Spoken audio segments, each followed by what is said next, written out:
नमस्कार दोस्तों।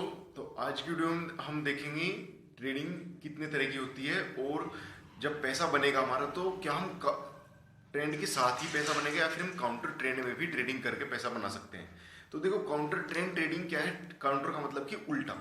जब आप ट्रेड जिस डायरेक्शन में चल रहा हो, यानी कि अगर प्राइस बढ़ रहा और आपको फिर भी पैसे कमाने हैं तो क्या पॉसिबल है, या प्राइस घट रहा और आप फिर भी पैसा बनाना चाह रहे तो क्या है पॉसिबल है। तो यहाँ पे कुछ इंस्ट्रूमेंट्स हैं जो आपको गिरते हुए बाजार में भी पैसा बनाकर दे सकते हैं। तो जैसे शॉर्ट करना, शॉर्ट मतलब बेच देना। अगर मान ली कोई बात है, कोई चीज़ 100 रुपये में हमने बेच दी और फिर हम उसे 90 पे बाई बैक कर लें। बाई बैक मतलब हमने वापस खरीद लिया क्योंकि हमने बेच पहले लिया था, तो वो है आपका शॉर्ट सेलिंग। अच्छा, और ये इंट्राडे में ही होती है। सिर्फ इंट्राडे मतलब 9 बजे अगर आपने शॉर्ट कर दिया तो आपको 3 बजे से पहले पहले सुद्धा काटना, 3:30 बजे से पहले पहले, वो है आपकी शॉर्ट सेलिंग। ठीक है।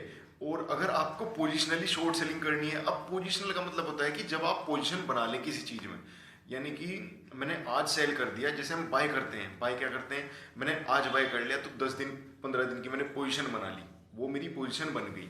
10 दिन बाद मैं उसे बेच दूंगा। तो अब मुझे अगर इसे उल्टा करना है कि मैं उसे आज बेच दूं और 10 दिन बाद मुझे उसे वापस खरीदना है, तो उसके लिए भाई यहाँ पे आता है ऑप्शन या फ्यूचर। इन्हें बोलते हैं हम डेरिवेटिव। अगर आपको इस तरह काम करना है तो आपको डेरिवेटिव में काम करना होगा। डेरिवेटिव में आपके पास फ्यूचर्स हैं और ऑप्शंस हैं। ऑप्शन के दो चीजें हैं, ऑप्शन के दो नाम है। देखो, दो तरह के ऑप्शन है, एक कॉल साइड, एक पुट साइड। कॉल साइड मतलब कि जब प्राइस अगर आपको बढ़ते में लेना है, अगर आप बढ़त की साइड पैसा बेट लगा रहे हो, मतलब एक तरह से। तो क्योंकि देखो, कॉल पुट यानी ऑप्शन और फ्यूचर, ये सिर्फ एक तरह से बैटिंग है, कि इन्वेस्टमेंट की टाइप नहीं है। ये प्योर बैटिंग है। इसे आप गैम्बलिंग कह लो, सट्टा कह लो, या फिर सोची समझी ट्रेडिंग कह लो। ठीक है। तो कॉल साइड है अगर आप बढ़त पे पैसा लगा रहे हैं, पुट साइड है अगर आप घटत पे पैसा लगा रहे हैं, और फ्यूचर है उसका इक्विटी ही है।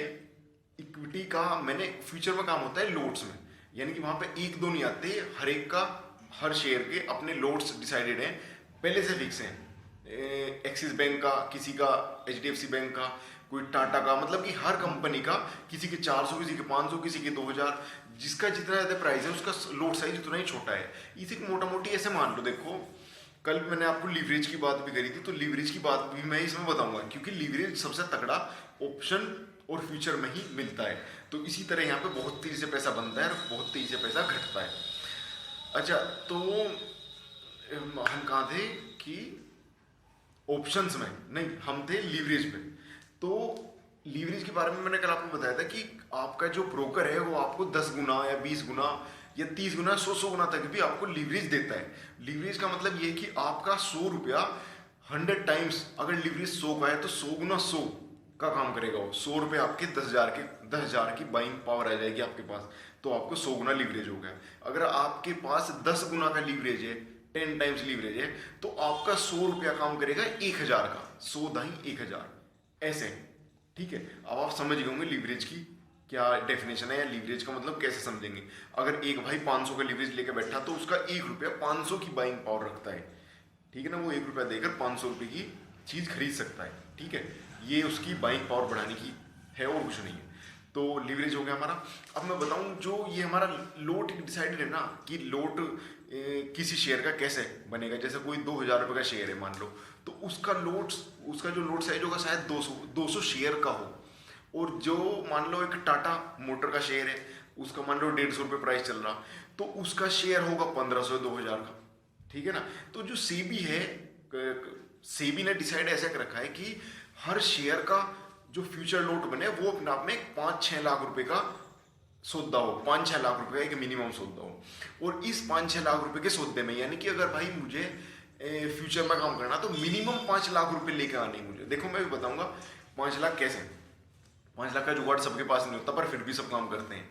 वो लीवरेज की मेहरबानी है। अच्छा, और लीवरेज की मेहरबानी है कि 95% ट्रेडर लॉस करते हैं। ठीक है ना। और अगर, हाँ, अब मैं बात कर रहा था इसकी फ्यूचर की, तो फ्यूचर में जो एक लोट है भाई, मेरे पास निफ्टी के अंदर, निफ्टी 50 के अंदर 50 निफ्टी के लिस्टेड स्टॉक्स हैं, और पूरे निफ्टी फ्यूचर F&O में, फ्यूचर एंड ऑप्शन जो डेरिवेटिव मार्केट सेगमेंट है, उसके अंदर सारे नहीं है। उसके अंदर चुनिंदा अच्छे स्टॉक्स हैं जिनकी वॉलेटिलिटी आर्या पार वाली नहीं होती। जो स्टेबल कंपनी है वो ही फ्यूचर में लिस्टेड है। तो फ्यूचर में इस टाइम अपने इंडिया में लगभग 150, ठीक है, लगभग इसलिए बोल रहा हूँ कि 2-5 ऊपर नीचे हो जाती हैं, ठीक है। कभी आप वीडियो बाद में देख रहे हो तो उस वक्त 180 हूँ और अब क्या पता 140 हूँ, तो फिक्स नहीं रहता, पर लगभग लगभग 150 से कम ही कम है फ्यूचर्स में लिस्टेड कंपनियां। तो इन कंपनियों की सिलेक्शन करती है सेबी। हमें तो भाई ये मिलेगी कि हाँ भाई ये कंपनी है, जैसे HDFC, हीरो मोटो, बजाज, जितनी बड़ी बड़ी और बढ़िया कंपनी है जो पिछले 8-10 साल से बढ़िया परफॉर्म कर रही है मार्केट में, ठीक है, तो वो फ्यूचर में लिस्टेड है। अब उनका लोड साइड डिसाइडेड करती भी सेबी है, डिसाइडेड होता है उनके प्राइस से, उनकी वोलेटिलिटी से, ठीक है। अच्छा, तो किसी का 400 होगा, किसी के एक लोट में 500 शेयर होंगे, किसी एक लोट में 1000 शेयर होंगे, किसी एक लोट में 50 शेयर भी हो सकते हैं। जैसे मान लो MRF का है जिसका एक शेयर का प्राइस 50,000 रुपये है, तो उसके 20 शेयर्स में ही एक लोट बन गया फ्यूचर का, ठीक है ना। पर मोटा मोटी 5-6 लाख रुपए का सौदा तुम्हारा एक लोट फ्यूचर का बनता है 5 लाख रुपए में, ठीक है। अब यहाँ सीन क्या है, किसी का 5 लाख होगा, किसी का 6 लाख होगा। हम 5 लाख रुपए लेके एग्जाम्पल के तौर पर मैं तुम्हें समझा रहा हूँ।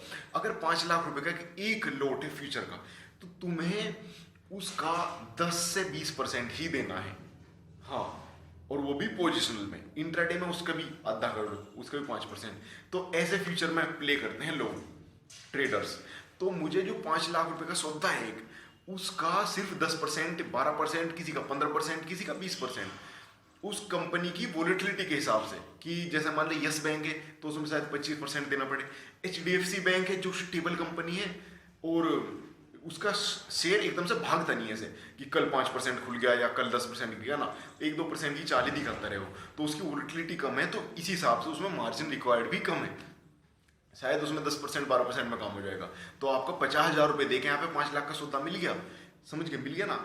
अब अगर वो 5 लाख रुपए के जो तुमने शेयर लिए, अगर वो 1% भी बढ़े या 2% भी बढ़े, तो आपने तो कुल 50,000 रुपये दिए, उसकी 1% की चाल आपको 10% दी जाएगी। तो ऐसे पैसा डबल तिबल हो जा यहाँ पे, और ऐसे ही डबल तिबल रफ्तार से घट भी जा। पता चला आपने 50,000 रुपये का एक लोट बाय कर लिया, अच्छा, फ्यूचर का, और वो स्टॉक 4% आपके अपोजिट में चल गया, यानी कि आपने बाय करा तो गिर गया, या फिर आपने सेल करा वो बढ़ गया, तो आपका पैसा खत्म। अच्छा, और ब्रोकर भी भाई आपका तब तक ही साथ देगा, साथ देने का मतलब ये कि आपका सौदा तब तक ही खड़ा रहेगा मार्केट में जब तक आपका जो आपने जो कैपिटल दे रखी उसका वो खत्म नहीं हुई। मेरी बात समझ रही? मानने की बात है मेरे पास 50,000 रुपये हैं और मैंने 50,000 रुपये का एक फ्यूचर का लोट बाय कर लिया जो 5 लाख रुपये का है। अब वो 5 लाख रुपये का सौदा मेरा तब तक रहेगा मेरे अकाउंट में जब तक 50,000 रुपये लॉस नहीं हो जाते उसमें। मान लो 10,000 रुपये का लॉस हो गया तो मेरा सौदा खड़ा, 20,000 लॉस हो गया तो मेरा सौदा खड़ा, 30 हो गया मेरा सौदा खड़ा, 40 हो गया, मैं ध्यान नहीं दे रहा या ध्यान नहीं दे रहा, जब फिर मुझे लगेगा 30,000 का लॉस हो गया, यार अब तो भाई बहुत लॉस हो गया, अब तो 20,000 रुपये हैं, या तो आ रहे अपार है, ठीक है। और आर्य अपार में जैसे ही सौदा तुम्हारा 49,000 के लॉस के आसपास पहुंचेगा, ऑटोमेटिकली ब्रोकर से काट देगा। ब्रोकर का क्या हुआ, ब्रोकर को तो अपनी ब्रोकरेज मिल गई, सेबी को अपना टैक्स मिल गया, तुम्हारा पैसा खत्म, तुम्हारा अकाउंट खत्म, ठीक है।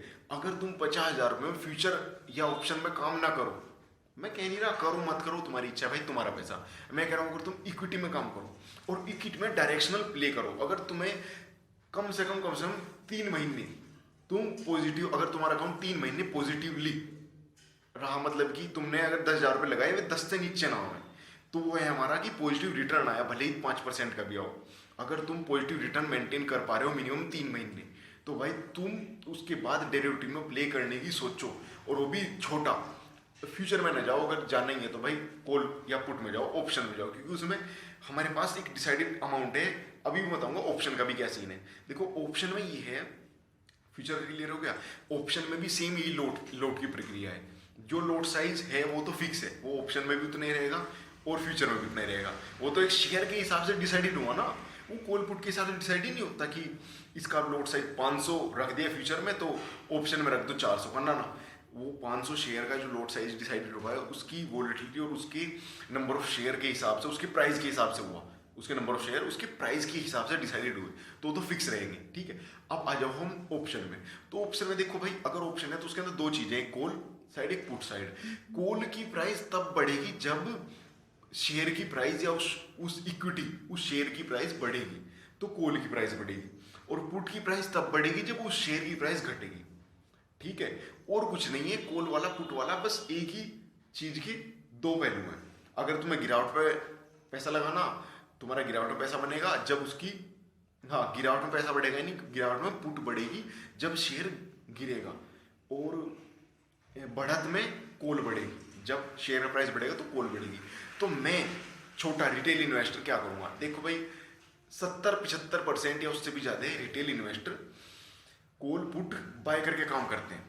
अच्छा, और जो आपके